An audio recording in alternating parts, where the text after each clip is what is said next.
24 academy में आप सभी का स्वागत है। सीईटी का एग्ज़ाम मुझे यकीन है आप लोगों का बहुत अच्छा होगा जो हमारे रेगुलर व्यूवर्स हैं। अगर आप किसी और राज्य के या यूपीएससी के एग्ज़ाम की तैयारी कर रहे हैं तो उसके लिए भी ये बहुत ज़्यादा यूज़फुल है। इनफैक्ट आप यूपीएससी का मेन की भी तैयारी करेंगे तो के लिए भी ये वीडियो बहुत ज़्यादा यूज़फुल है, क्योंकि जो आपको बता रहा हूँ एग्जाम में इनफैक्ट आपको वही लिखना होता है। भारतीय संविधान की एक अन्य विशेषता यह है कि यह लिखित संघीय संविधान को लचीलापन प्रदान करता है। मैं पहले 5 वीडियो बना चुका, तो उन जरूर देखिएगा। और हम एक्चुअली अभी जो टॉपिक डिस्कस कर रहे हैं वो है भारतीय संविधान की विशेषता। तो उसकी कई अन्य विशेषताओं के बारे में मैं पिछले वीडियो में बता चुका हूँ, और अगली विशेषता यानी लचीलापन या कठोरता उसके बारे में इस वीडियो में बताऊंगा, तो आप उनको देखना मत भूलिएगा। प्लस अगर आपको आजकल में कोई एग्जाम हो तो उसके वो पिछले वीडियो जरूर देख लीजिएगा, तो उससे रिलेटेड क्वेश्चन पूछे जाते हैं सीईटी एग्जाम में। आप देख सकते हैं मैंने जो 5 वीडियो बनाए उसी में से 2-3 क्वेश्चन तो आ गए। तो 5 वीडियो में 3 क्वेश्चन अगर आपके फंस जाएँ तो बस बहुत है। देखिए, भारतीय संविधान की अन्य विशेषता यह है कि लिखित संघीय संविधान को लचीलापन प्रदान करता है। देखिए, इस स्पेसिफिक वर्ड को इस्तेमाल क्यों किया गया, एक लिखित संघीय संविधान, इसको यूज़ करने का कारण यह है क्योंकि इंडिया जो संघ है, जो संघीय संविधान है, वो यूएसए के संघीय संविधान से कंपैरिजन होता है। तो अगर अमेरिका का संघीय संविधान है और इंडिया का संघीय संविधान देखा जाए तो वो लगभग, अमेरिका का जो संविधान था वो 300 साल पहले लिखा गया था, उसमें आज तक सिर्फ 27 संशोधन हुए, संविधान संशोधन हुए। इंडिया 72 साल पहले लिखा गया था और आज तक 105 संविधान संशोधन हो चुके हैं।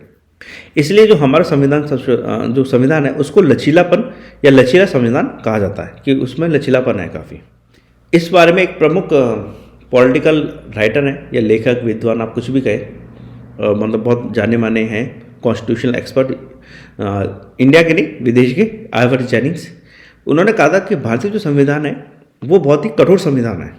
उसका कारण ये था, उन्होंने 2 कारण गिनाए थे। एक तो इसके जो संविधान संशोधन की प्रक्रिया है वो बहुत ही जटिल है। दूसरा उन्होंने बताया था कि कई ऐसे कानून जो कि सामान्य तौर पर बना दिए जाते हैं, जो कि कार्यकारी द्वारा बना लेते हैं, जैसे आईपीसी के कानून हुए, इस तरीके से उसको भी संविधान में इंक्लूड कर लिया गया। बट 72 साल की अगर हम वर्किंग देखें तो हम पाएंगे कि जो जटिलता का पहला प्रश्न था कि भारतीय संविधान को संशोधन का जो तरीका है वो बहुत ही जटिल है, वो तो काफ़ी हद तक दूर हो चुका है, क्योंकि 105 संविधान संशोधन हो चुके हैं 72 सालों में, जो कि काफ़ी अपने आप में एक कह सकते हैं अनूठापन लिए हुए हैं।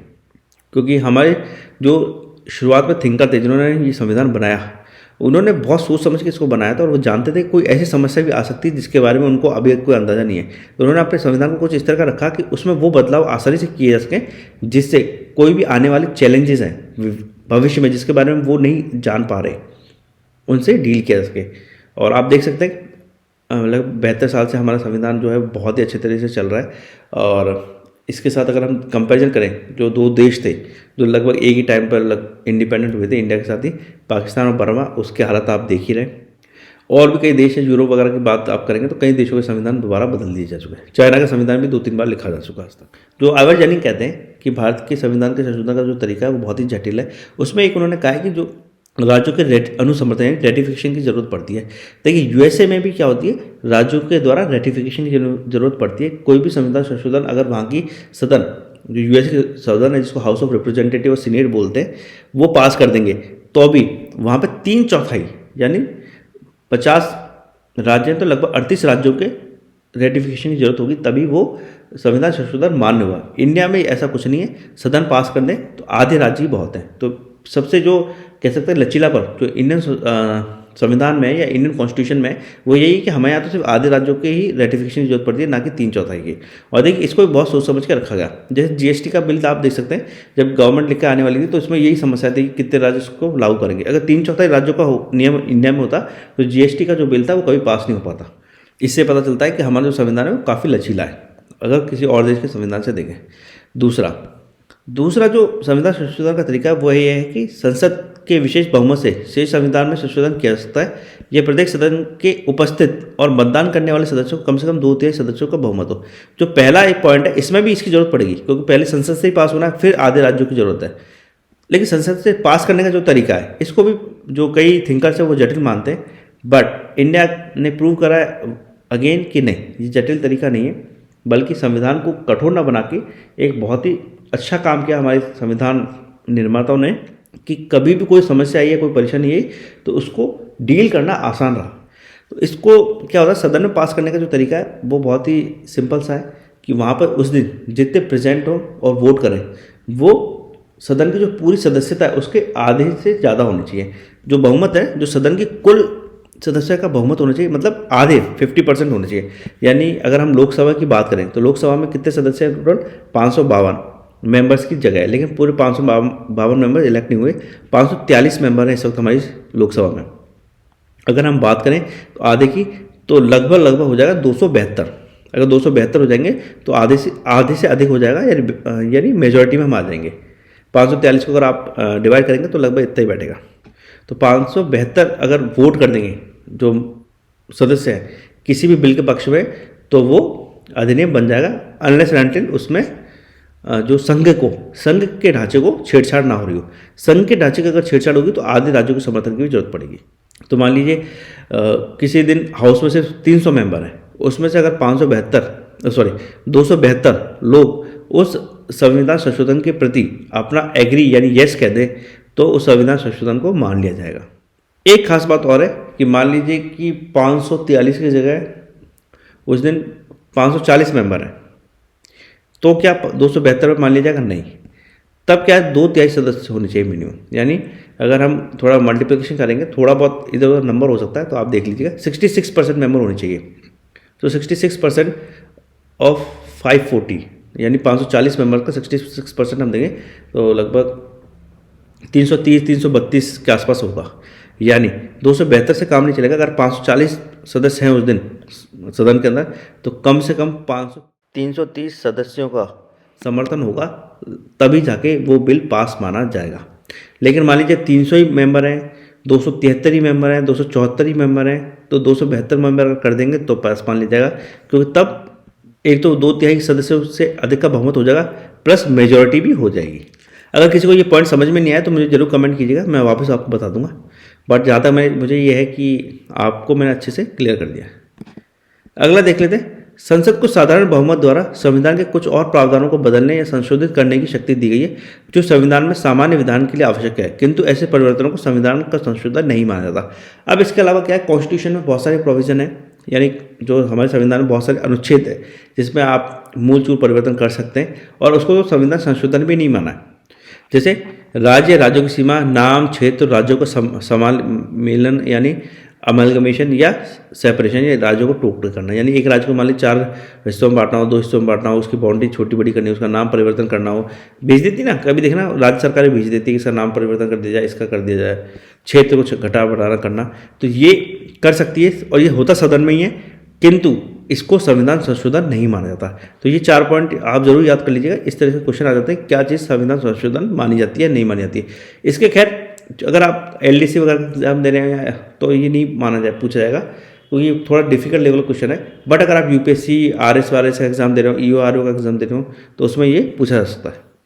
दूसरा, राज्य विधानमंडल के दूसरे सदन का उन्मूलन निर्माण। देखिए आपको पता है विधान सभा तो होती है, हर राज्य में होती है, विधान परिषद हर राज्य में नहीं होती। तो विधान परिषद बनानी हो या ख़त्म करनी हो, इसको भी सदन के द्वारा ही अनुमति मिलती है, किंतु इसको भी संविधान संशोधन में शामिल नहीं किया गया, क्योंकि संविधान संशोधन का हिस्सा भी नहीं है। बहुत सोच समझ के किया गया है। जिन्होंने भी हमारे संविधान को बनाया था, मान लीजिए वो बहुत इंटेलिजेंट लोग थे, अगर वो इतने इंटेलिजेंट नहीं होते तो संविधान कब का टूट टाट गया होता, हो सकता था कि देश में और बहुत ज़्यादा अराजकता फैल जाती। बहुत से लोग बोलते हैं कि संविधान में ये कमी है, आप लेकिन समझते नहीं। अगर संविधान में कमियां होती ना तो हमारे देश में अराजकता फैल चुकी होती आज तक, लेकिन ऐसा नहीं हुआ है। लोग लॉज में, कानून व्यवस्था में सिर्फ इसलिए यकीन बताते हैं या दर्शाते हैं क्योंकि हमारा संविधान जो है वो सही से काम कर रहा है। या आप यूँ समझिए कि हमारे संविधान ने उन लोगों को जो इस देश में व्यवस्था बनाए रखना चाहते हैं, उन लोगों को काफ़ी शक्तियाँ दे रखी हैं। तो जो इस देश की व्यवस्था बिगाड़ना भी चाहते हैं वो बिगाड़ नहीं पा गए। अनुसूचित क्षेत्रों, अनुसूचित जनजातियों का प्रशासन, अगर इसमें देखिए 5वीं सूची के पैरा 7 और 6ठी सूची के पैरा 21 में अगर कोई भी चेंज करना है, जो ये शेड्यूल्ड एरिया और शेड्यूल्ड ट्राइब एरिया हो जाते हैं, खासतौर से आप नॉर्थ ईस्ट स्टेट्स में देखेंगे, उसमें देखेंगे, ये मध्य प्रदेश में भी देखेंगे, महाराष्ट्र में शेड्यूल्ड एरिया का, हाँ छत्तीसगढ़ वगैरह में है ये, तो वहाँ आप देखेंगे तो उसमें इनको कई तरह की स्वायत्तता मिली। अगर उसमें आप कोई चेंज करते हैं या कोई भी चेंज करते हैं इस स्वायत्त में या उनके प्रशासन से संबंधी मामले में, तो इसको भी जो संविधान संशोधन है वो नहीं माना जाता। फिर कुछ केंद्र शासित प्रदेशों के लिए विधानमंडल और मंत्रिपरिषद का निर्माण, आर्टिकल 239A2, ये आर्टिकल जरूर याद कर लीजिएगा क्योंकि स्टेट के एग्जाम्स जितने भी राज्य के एग्जाम होते हैं उसमें ये जरूर पूछे जाता है आर्टिकल्स। यूपीएससी के एग्जाम में आर्टिकल्स बहुत कम पूछे जाते हैं, लेकिन स्टेट के एग्जाम से बहुत पूछे जाते हैं। क्या है, कुछ केंद्र शासित प्रदेशों के लिए विधानमंडल और मंत्रिपरिषद का निर्माण, आर्टिकल 239A2। तो अगर मान लीजिए जो यूनियन टेरिटरी है, केंद्र शासित प्रदेश कौन सा होता है, यूनियन टेरिटरी, आपको पता ही होगा यूनियन टेरिटरी बनाएगा लद्दाख को। उसमें अगर कोई भी विधानमंडल बनाना है वहाँ का या मंत्रिपरिषद बनानी है, तो उसके लिए कोई भी जो चेंज करना है वो संविधान संशोधन की सीमा में नहीं आता। बट मान लीजिए आप राजस्थान, यूपी, इसमें कोई चेंज करना है, विधानमंडल मंत्रिपरिषद, फिर ये जो है संविधान संशोधन की सीमा में आते हैं, यानी इनको संविधान संशोधन ही माना जाएगा। आगे देखते हैं। लचीलेपन का एक अन्य प्रमाण संविधान द्वारा स्वयं संसद को कानून द्वारा संविधान के प्रावधानों के पूरक के लिए दी गई शक्तियाँ। देखिए, कई ऐसे कानून हैं या कई ऐसे संविधान में अनुच्छेद हैं जिसके लिए कानून बनाए जा सकते हैं, जैसे कि नागरिकता का कानून। कॉन्स्टिट्यूशन में सिर्फ ये शर्तें बताइए, आर्टिकल 5 से 8 यानी अनुच्छेद 5 से 8 में सिर्फ शर्तें बताइए किस सूरत में आपको नागरिकता मिलेगी, लेकिन उसमें और शर्तें हैं, उसमें क्या कानून है, क्या नियम है, वो सब बनाने के लिए आज़ादी दी गई। और सिटीजनशिप एक्ट, जो नागरिकता कानून आया 1955 जो बना था, वो अलग से बनाया गया। तो यानी अनुच्छेद को पूरक यानी सप्लीमेंट करने के लिए जो संसद को शक्तियाँ दी गई हैं संविधान द्वारा ही कि वो कानून बना सकते हैं। तो ये जो है प्रमाण है कि हमारा जो संविधान है वो काफ़ी लचीला है। विभिन्न अनुच्छेदों में संविधान के कुछ बुनियादी सिद्धांतों को निर्धारित करता है और संसद को कानून द्वारा इन सिद्धांतों को पूरा करने का अधिकार देता है, जैसे नागरिकता कानून। इसी प्रकार अनुच्छेद 22(7) संसद को निवारक नज़रबंदी यानी प्रिवेंटिव डिटेंशन वो होता है, या निवारक नज़रबंदी ये होती है कि मान लीजिए कि सरकार को लग रहा है कि कोई आतंकवादी गतिविधियों में है, तो उसको 2-3 महीने के लिए रख सकती है। उसे लंबे पीरियड के लिए रखना है तो फिर उसकी कमेटी द्वारा परमिशन ली जाती है, लेकिन आप 3 महीने तक किसी को भी नज़रबंद रखा जा सकता है। और इसमें अलग अलग प्रोविजन में अलग अलग शर्तें हैं। तो इस तरीके से इसमें क्या ये ज़रूरी नहीं है कि इंसान ने कोई क्राइम कर ही दिया हो, किसी को भी नज़रबंद रखने के लिए या जेल में रखने के लिए ज़रूरी है उसने कोई क्राइम किया हो।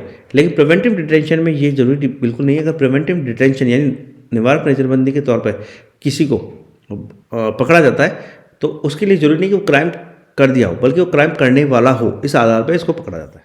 तो इसके लिए जो एक्ट है वो अलग से बनाए गए और इसके लिए अलग अलग कानून है। बहुत पहले अभी प्रिवेंटिव डिटेंशन का भी लॉ है, तो मिनिस्ट्री ऑफ होम अफेयर्स खासतौर से इसको बनाती है। स्पेसिफिकली जम्मू वगैरह में या नॉर्थ ईस्टर्न की स्टेट्स में ये बहुत ज़्यादा लागू किया जाता है। इसी प्रकार नागरिक अधिकार संरक्षण अधिनियम 1955 अनुच्छेद 17 के लिए अस्पृश्यता का उन्मूलन यानी protection of civil rights act 1955 जो बनाया गया है, ये अनुच्छेद 17 अनटचेबिलिटी को यानी अस्पृश्यता को खत्म करने के लिए बनाया गया था। तो आर्टिकल 17 ये बताता है कि अबॉलिशन ऑफ अनटचेबिलिटी, लेकिन इसको जो कंप्लीट करता है इसके लिए क्या कानून बने है ना, उसमें क्या नियम है, ये इस नागरिक अधिकार संरक्षण अधिनियम 1955 के द्वारा तय किए गए। तो यानी इस आर्टिकल को ये पूरक है। Protection of civil rights act 1955 ये आर्टिकल 17 को कंप्लीट करता है। और जो सिटीजनशिप है वो भी 1955 का ही सिटीजनशिप एक्ट, हालांकि उसमें टाइम पे अमेंडमेंट हो चुका है, जैसे 2011 में हुआ था। फिर है आर्टिकल 71(3) के अंतर्गत राष्ट्रपति उपराष्ट्रपति चुनाव अधिनियम 1952 राष्ट्रपति और उपराष्ट्रपति चुनाव के संवैधानिक प्रावधानों का पूरक है। यानी जो आर्टिकल 71, अच्छा मैंने थोड़ा उल्टा कर दिया, ये सब ये तीन में ब्रैकेट आएंगे, 71 में ना होगा 3 में आएगा ये ब्रैकेट। तो आर्टिकल 17 और सब सेक्शन 3 जो है वो राष्ट्रपति और उपराष्ट्रपति के चुनावों के बारे में बात करता है कि प्रेसिडेंट का और वाइस प्रेसिडेंट का इलेक्शन हुआ, बट उसके जो प्रोसीजर बनाए गए उसमें एक जो कॉन्स्टिट्यूशन है उसमें तो सिंपल सा बता दिया कि भाई इस तरीके से जो कॉलेज जो इलेक्टोरल कॉलेज है उसका गठन होगा इस तरीके, बट उसके लिए जो प्रोसीजर है एग्जैक्ट प्रोसीजर है वो राष्ट्रपति उपराष्ट्रपति चुनाव अधिनियम 1952 के द्वारा बनाए गए।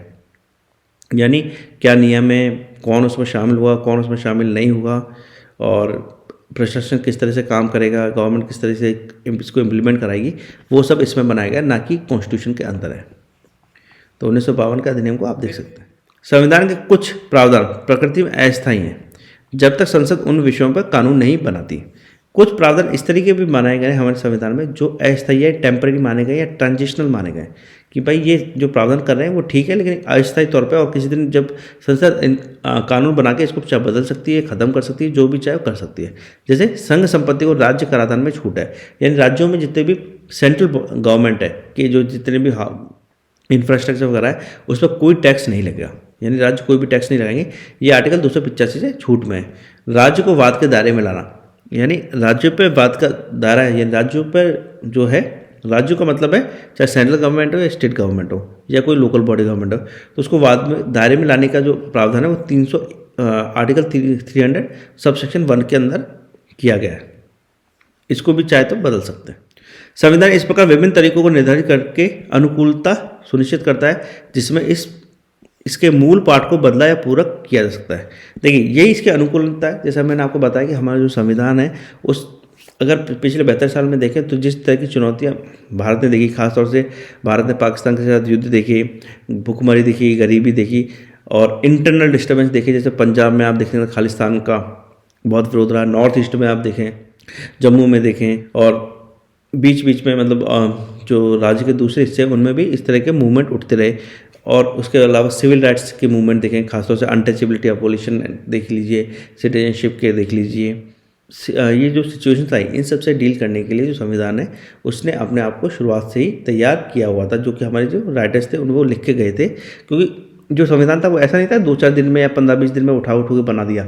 उस पर कई लगभग 2-2.5 साल तक उस पर डिस्कशन चलता रहा और बहुत डिस्कस करके हर एक चीज़ को लिखा गया, ताकि कोई भी वर्ग है या कोई भी क्षेत्र है देश का वो नाखुश ना हो सके या कभी कोई ऐसी स्थिति ना आ जाए कि भारत में अराजकता फैल जाए। तो केसी वेरे ने कहा है कि संशोधन प्रक्रिया में ये विविधता बुद्धिमानी जो बहुत कम पाई जाती है। आप इस पॉइंट पर लिख लीजिए, हो सकता है कभी ये लाइन आ जाए, क्योंकि ये बुक से ली गई है, DD बसु से, तो एक इंपॉर्टेंट पॉइंट है। Thank you.